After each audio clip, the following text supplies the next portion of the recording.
समय बहुत कम है, बहुत देर से सभा चल रही है, आप सब बहुत देर से बैठे हैं, इसलिए बहुत लंबी चौड़ी बात नहीं रखूंगा। हमारे आज का जो यूजीसी के समर्थन में प्रदर्शन है और ये आंदोलन रूपी जो बारात है, इसकी दूल्हा बीमार भाई सुनील बैरसिया जी, उनको और उनकी पूरी टीम को और पूरे भीम आर्मी के सभी साथियों को बहुत बधाई देता हूं कि आपने यूजीसी के मुद्दे पर लड़ाई शुरू की। और यूजीसी का वो मुद्दा है कि यूजीसी का मुद्दा सिर्फ SC/ST का नहीं, बल्कि यूजीसी का मुद्दा ओबीसी का मुद्दा है। तो आज जब ओबीसी की लड़ाई SC का भाई लड़े और SC के भाई का दुख दर्द ओबीसी का भाई सब दे, तब सामाजिक समरसता बनेगी, तब बहुजनों का राज इस देश के अंदर आएगा। इसके लिए सुनील भाई को बहुत बहुत धन्यवाद। हमारे पार्टी के प्रदेश के प्रभारी आदरणीय विनोद अम्बेडकर जी, पार्टी के प्रदेश के अध्यक्ष भाई सत्येंद्र विद्रोही जी और हमारे बीच में मौजूद पार्टी के पूर्व प्रदेश अध्यक्ष भाई सुनील अस्ति जी, युवा के पूर्व प्रदेश अध्यक्ष भाई अनिल गुर्जर जी, मैं भूल गया हमारे पाखंड और आडंबर का इंजेक्शन जो है धीरज शास्त्री को हमने बाद में दिया, पहले इंजेक्शन डेकाडोन का लगाने वाले हमारे पूर्व विधायक RD प्रजापति जी, हमारे कौन सत्येंद्र विद्रोही जी को बोल तो दिया, क्यों नहीं बोला? मैं बोल दिया, बार बार याद दिला रहे सत्येंद्र विद्रोही। अच्छा, मंचासीन भाई नीरज जी, भाई राय सिंह बौद्ध जी, भाई बहुत सारे भाई हो गए, मकरंद बौद्ध और सब साथी, राजू भाई, अमित मंसवाड़ साहब, कमल कुशवाहा जी और सब साथी जो मंच पे मौजूद हैं। हमारे 13% होल्ड वाले छात्र भी आ गए, जो नेता भी बन गए। मैं तो बार बार नेता कहता रहूंगा बेटा। और मंच पे बैठे वो नारी शक्ति संगीता गोलिया जी, हमारे DPSS के भी बहुत पदाधिकारी बैठे हैं, वो गोडवाना के बैठे हैं, वो सभी पदाधिकारियों को और सामने बैठे सभी साथियों को, पत्रकार साथियों को, सभी को क्रांतिकारी जय भीम करता हूँ। साथियों देखिए, बहुत सारे विषय हैं, लेकिन सिर्फ 2 विषय पे आज बोलूंगा। समय बहुत कम पड़ जाता है, 1 घंटे से कम बोलने में बनता नहीं, तो इसलिए सिर्फ 2 विषय पे बोलूंगा। आगे कहीं भी क्या सोच रहा है, बम थोड़ी है, मैं तो है। सम्मानीय साथियों, अनिल गुर्जर जी ने भी मुझे बताया रायसेन की एक घटना कि रायसेन में 50 परिवार हैं, आदिवासी परिवार, जिन पर केस लगाने की धमकी दी जा रही है और बोल रहे हैं धर्मांतरण कर लिया, फलाना ढिकाना, ऐसे आरोप लगा रहे हैं RSS के बजरंग दल के लोग। तो मैं उन आदिवासी भाइयों से कहना चाहता हूं कि आ जाओ नीले झंडे के नीचे। ये बजरंग दल RSS के लोग भागते फिरेंगे और भीम आर्मी के लोग डंडा लेकर इनको तरेरने का काम करेंगे। डरने की जरूरत नहीं है मेरे भाइयों। आदिवासी भाई लड़े ऐसे अगला तो कभी सपना पूरा नहीं होगा, और जिस दिन मुट्ठी भर के खड़े हो जाएंगे, ये देश बाबा साहब के सपनों का देश बनने का काम होगा। ये दामोदर यादव कहने के लिए आया। एक और रायसेन की घटना है, एक स्वदेश या कोई चैनल के पत्रकार है राम यादव, चले गए गौशाला देखने के, गायों की कितनी दुर्गति हो रही है। तो गौशाला गए तो उनकी गाड़ी पे हमला कर दिया। तो मैं एक बात और यहां से कहूंगा कि अब पत्रकारों को भी पिटवाओगे मोहन बाबू, पत्रकारों को भी पिटवाओगे, पत्रकारों को भी नहीं छोड़ोगे। जो भी भ्रष्टाचार को उजागर करेगा उसको लाठी से दबाने की कोशिश करोगे। तो देखो, दामोदर मंडल कह रहा है राजधानी में खड़ा होके, अगर लाठी चलाना चाहते हो बजरंग दल वालों, तो लाठी तो हीर गुजर से ज्यादा कोई नहीं जलाना जानता। और लाठी चलती थी अभी तक उल्टी, ये हमारी गलती थी।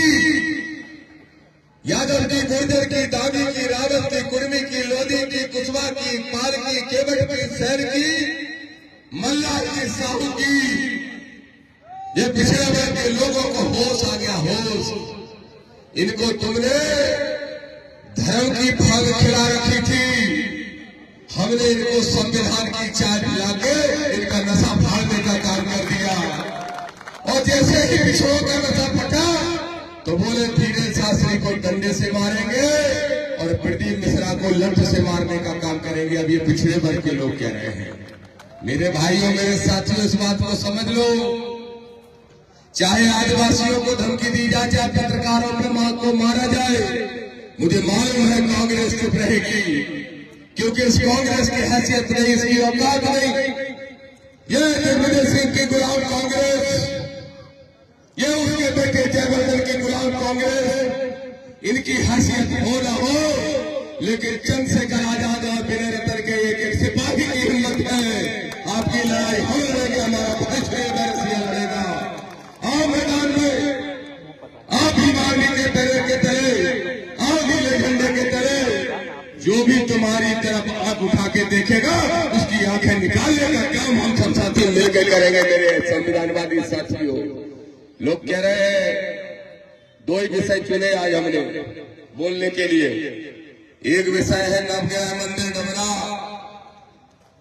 अब नवग्रह मंदिर डबरा, और दूसरा विषय है यूजीसी। सबसे पहले यूजीसी सुन लो मेरे भाइयों। इस सोशल मीडिया और मीडिया के माध्यम से आवाज मुझे मालूम है 10 लाख तक पहुंच जाएगी, अभी पहुंच जाएगी 2 घंटे में। तो सुन लो, 10 लाख में से 5 लाख पिछड़े वर्ग के लोगों, तुम भी सुनते हो मुझे। यूजीसी है क्या? यूनिवर्सिटी ग्रांट कमीशन है क्या? विनोद अम्बेडकर जी बता रहे थे ठीक से इस बारे में, लेकिन वो गालियां नहीं देते, उनको आदत नहीं है, हम देते हैं भर भर के। वो बता रहे थे ठीक से इस बात को। देखो मेरे भाइयों, बाबा साहब ने कल्पना नहीं की थी, कल्पना सोचा भी नहीं था। उनने देखी उस समय देश की हालत, तो उनने कहा एससी और एसटी को सुरक्षा कवच की जरूरत है। इसलिए दशरथ भाई एट्रोसिटी एक्ट इनको दिया, एससी और एसटी के लोगों को। उनने नहीं सोचा था कि इसी मध्य प्रदेश के रीवा जिले में यादव की 1.5 फुट लंबी चोटी उखाड़ ली जाएगी। उनने नहीं सोचा था कि इटावा में यादव की चोटी काट दी जाएगी। उनने नहीं सोचा था कि पिछड़े वर्ग की बहुत बड़ी संख्या की जाति कुशवा, उस कुशवा के लड़के को दमोह में मंदिर में ही पैर धुल के पिलाया जाएगा पानी। उनने नहीं सोचा था कि कथा पढ़ने पर लोधी को, कुशवा को, पाल को, केवल को, सबको जातिगत अपमानित किया जाएगा। उनने नहीं सोचा था कि जाटन को पेशाब चटाई जाएगी, पासी को पेशाब चटाई जाएगी। और मेरे भाइयों, आज जो यूजीसी का विरोध कर रहे हैं, दामोदर मंडल कह रहा है खड़ा होके, बाबा साहब को साक्षी मान के सुनो। दिग्विजय सिंह के छोरे भी सुन ले, जयवर्धन क्या कह रहा है? यूजीसी का विरोध करो, गलत नियम आया है।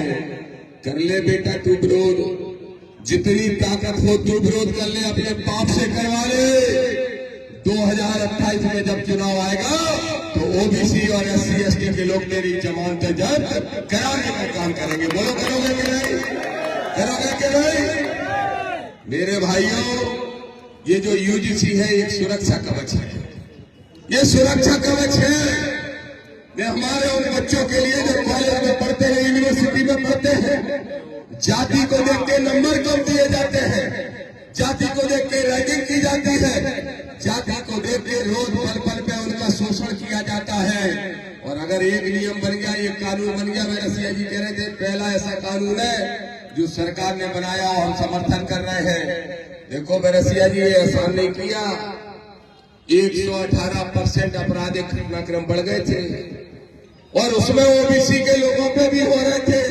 अरे मेरे याद में बताओ, योगी बीजेपी का मुख्यमंत्री है उत्तर प्रदेश में, किस जाति से आता है बताओ? जानते हो? अरे बीमारी मालिक थे, गूंगे कब से हो गए भाई?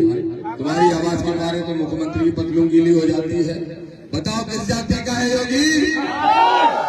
मुख्यमंत्री योगी ठाकुर जाति का। अब बताओ मोहन यादव किस जाति का है? यादव, अब जरा मुझे ये बताओ, क्या उत्तर प्रदेश में किसी ठाकुर की चोटी उखाड़ना तो दूर की बात, कोई किसी को नाखून से छू भी सकता है क्या? नहीं छू सकता। और मध्य प्रदेश में उसी पार्टी का मुख्यमंत्री जब एक अहीर बनता है तो उसी के राज में दूसरे अहीर की चोटी उखाड़ दी जाती है। अरे मेरे बहुजन के भाइयों, ये है तुम्हारी औकात इस भारतीय जनता पार्टी के अंदर, ये तुमको समझना पड़ेगा।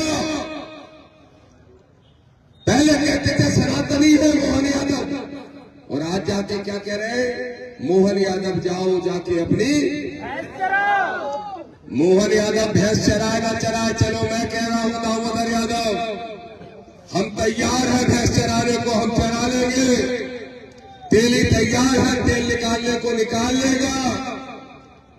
गुर्जर तैयार है, किरार तैयार है, खेती कर लेगा, बकर हाँक लेगा। पाल बघेल तैयार है, छिंजा बुकैया चरा लेगा। कुसुमा तैयार है, अपनी सब्जी उगाएगा। लेकिन ये बताओ 2% मनवादियों, तुम हमारे घर भीख मांग के खाते थे, क्या तुम भीख मांगने के लिए तैयार हो? अगर तुम भीख मांगने के लिए तैयार हो, तुम अपने मूल काम पे लौटाओ, नहीं तो फिर जाटव जूता बनाना भी जानता है, पहनना भी जानता है, और जूता मजबूर मत करो जाति सूचक बातें करके और जातिगत अपमानित करके। मजबूर मत करो कि जाटव को तीसरे नंबर का काम करना पड़े। इसलिए दामोदर यादव कहने के लिए आया है, चाहे नरेंद्र मोदी हो प्रधानमंत्री, चाहे मुख्यमंत्री मोहन यादव हो, चाहे पूर्व मुख्यमंत्री शिवराज सिंह चौहान हो, इन सब की क्या हैसियत है पार्टी में तुमने देख ली। बीजेपी के अंदर यूजीसी के लिए अगर किसी ने देश में आवाज उठाई, इकलौता एक शेर कितने सांसद बनते हैं विनोद भाई? 500 कितने? 543 सांसदों में से 542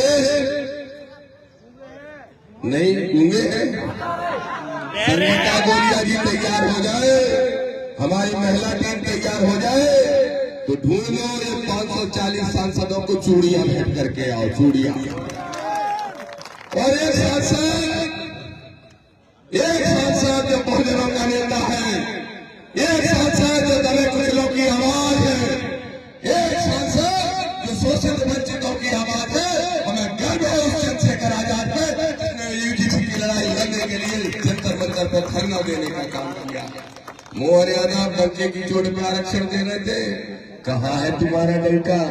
ये खड़े हैं बेचारे 13% होल्ड अभ्यर्थी, क्यों नहीं सुन रहे इनकी? अरे मोहन तुम्हारा डंका बजे ना बजे, क्योंकि तुम मनवादी यादव हो, लेकिन दामोदर यादव मंडल अम्बेडकरवादी यादव है। 2028 में डंका बजाएगा और नीला झंडा मध्य प्रदेश की विधानसभा में गाड़ने का काम करेगा।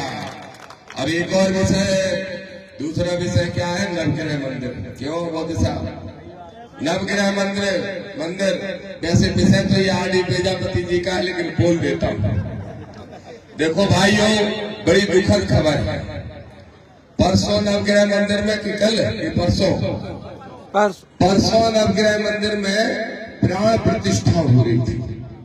मुझे दुख है कि एक पिछड़ा वर्ग की ही महिला, यहाँ कहाँ है? नरेंद्र मोदी बैठे थे अपने वाले, ये बैठे साहू जी और डबरे के हैं, बैठ जाए तुम्हारे वाले, हमने दिखेंगे।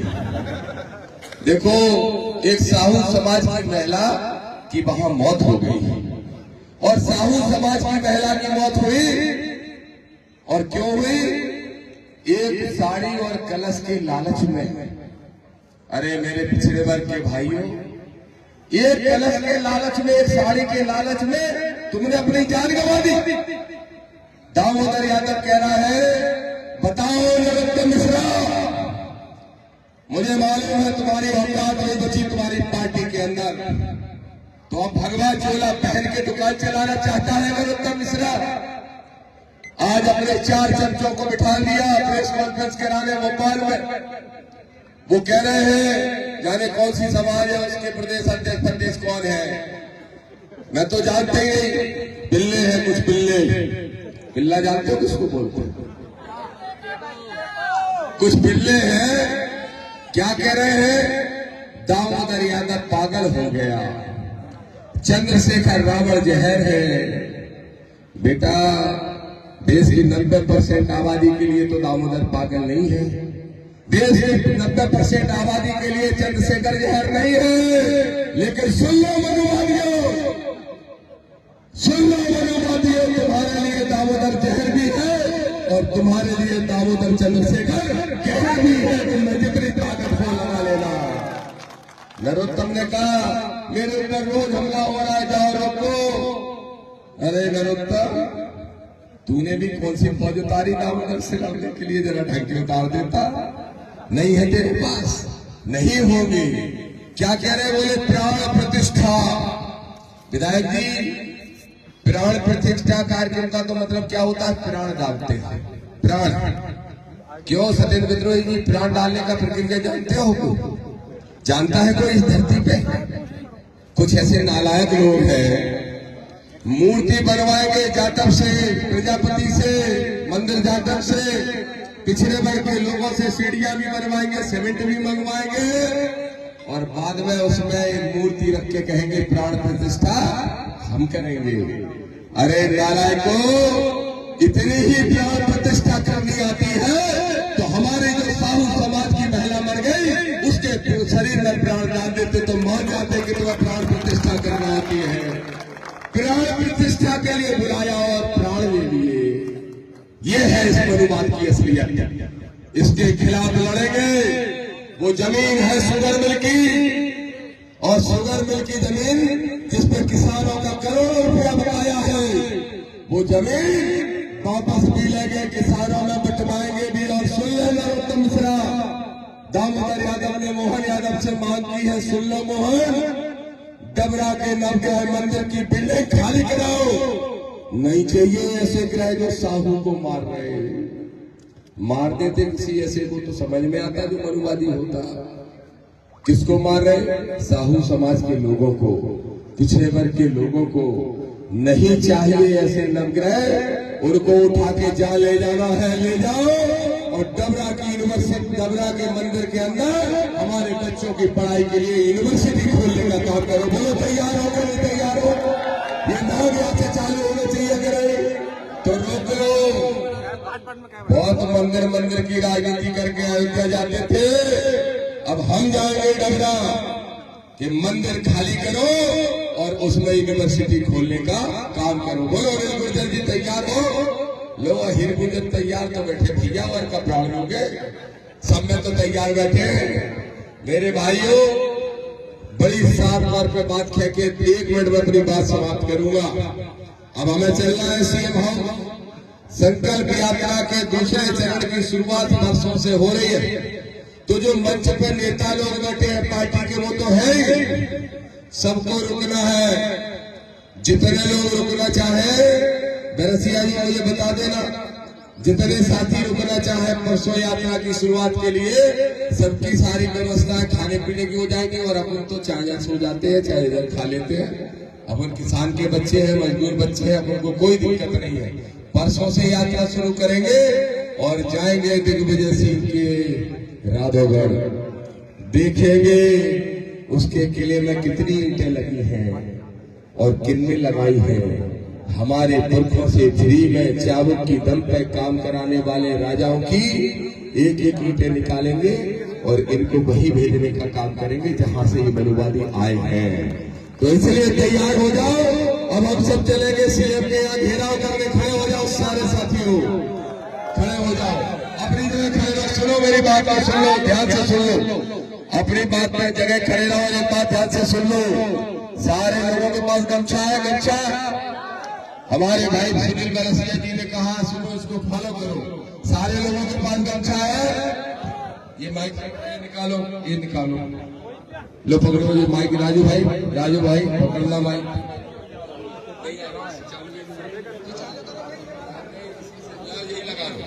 देखो ये गमछा ले लो, ऐसे गमछा पकड़ो, मेहनत कुछ करे। हाँ, गमछा गमछा निकालो और ये बांध लो। ये बन गया, बांध लो। अब चलेंगे, वो तो लगाओ भाई, क्या लगा रहे। अब चलेंगे सीएम के यहाँ घेराव करने। और सुन लो पुलिस के अधिकारियों, सुन लो पुलिस के अधिकारियों, तुम भी बहुजन समाज के ही हो, तुम्हारी ये ड्यूटियां लगाई जाती हैं ज्यादातर। सुन लो, सुरक्षा दो और ले चलो सम्मान से, नहीं तो तोड़ के फेंक देंगे जो तुमने रास्ते में लगा रखे हैं। क्या लगा रखे हैं हमने? तोड़ के फेंक देंगे कि नहीं? अरे दीवारें नहीं बना दोगे तो भी तोड़ देंगे, लेकिन ईडीसी के समर्थन में है और ईडीसी का बिल लागू करवा के रहेंगे। बोलो जय जय जय जय जय जय जय जय जय जय। दामोदर भैया अब शरीर कि सरफरोशी की तमन्ना अब हमारे दिल में है, देखना है जोर करना बाजू दिल में है, मनोवाद की छाती पर आप सभी लोग अपने अपने मोबाइल ध्यान से रखें। दामोदर ऐसा भी है, सब लोग अपना मोबाइल से रख लें और हम लोगों को मिलकर